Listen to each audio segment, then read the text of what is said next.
Hello, everybody. This is Dr. Cole. It's Sunday evening, October 2nd. We're now entering week 7 of Political Science 1013 for the fall 2022 term on the first 8-week calendar. Okay, everybody, we have units 7 and 8 on the Supreme Court and Congress left before the final exam.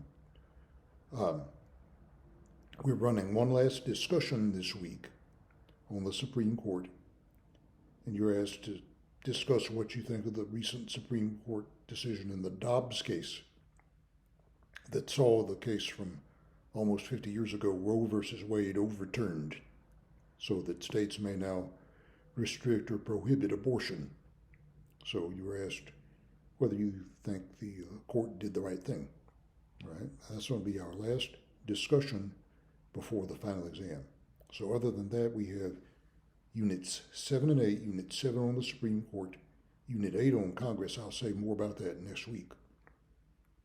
Let me just say a word about unit 7 on the Supreme Court.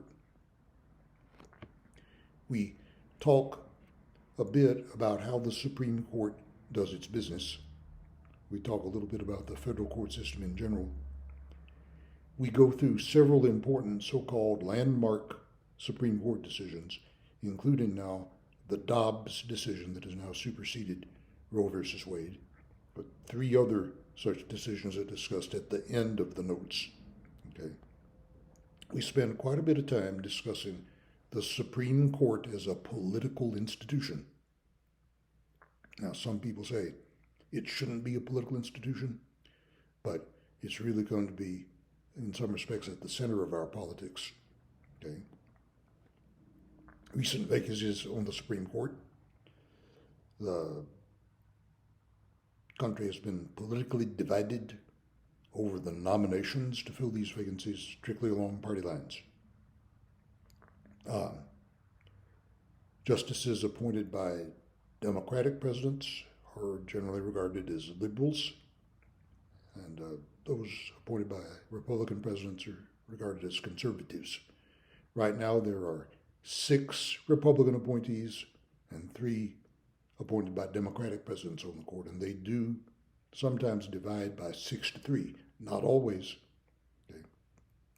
Also, they think of themselves as judges, not politicians. They're not supposed to be making their decisions just the same way that a politician would who got elected to Congress. They need to ask themselves, is there a constitutional warrant for what they're going to do? Nevertheless, politics does enter into it. We discuss at some length a number of recent vacancies that have arisen on the Supreme Court, going back several decades. Several of these were attended by a huge amount of controversy. Some of these you will have heard about. They're relatively recent. Others go back several decades. But they demonstrate how the Supreme Court has become politicized, and the abortion issue had quite a bit to do with that. And it's not necessarily over, even though Roe versus Wade has been reversed now in the Dobbs decision. We discuss how at times members of various demographic groups in the population have had one of their number nominated to the Supreme Court as a kind of recognition. We also discuss ways in which the Supreme Court can be checked and balanced, which is difficult to do, but it can be done. The easiest way to do it, I suppose, is to nominate justices when vacancies occur with views different than the justices they are replacing. That may be the easiest way to check and balance and change the course of the Supreme Court. All right, that then is Unit 7 on the Supreme Court. We'll be running a discussion on the Dobbs decision this week, Tuesday through Thursday, I believe. Okay, and then the following week, the final exam will be coming up. It will be coming up on the end of the term. That'll be the last week of the term next week. We'll have more to say next week about Unit 8 on Congress. Let me also mention term papers are due at the end of the term. Grades are due Tuesday the 18th, I believe. Okay, so I would need any papers the weekend before grades are due. I think I've corresponded with a couple of students about term papers. Remember, term papers are not mandatory, they're not absolutely required, but they can help you drop a lower grade from earlier in the course. And I hope everyone has gotten that document that I sent out describing the term paper assignment and setting out some possible topics. All right then, everybody.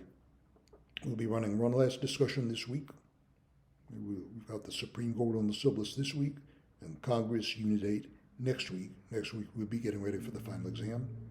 And we'll talk to you a bit about that and about Unit 8 on Congress at that time. So we'll talk to you once again about a week from now at this time. In the meantime, I hope you'll take part in that discussion. Good luck, study hard, take it easy, and we'll talk to you again a week from now.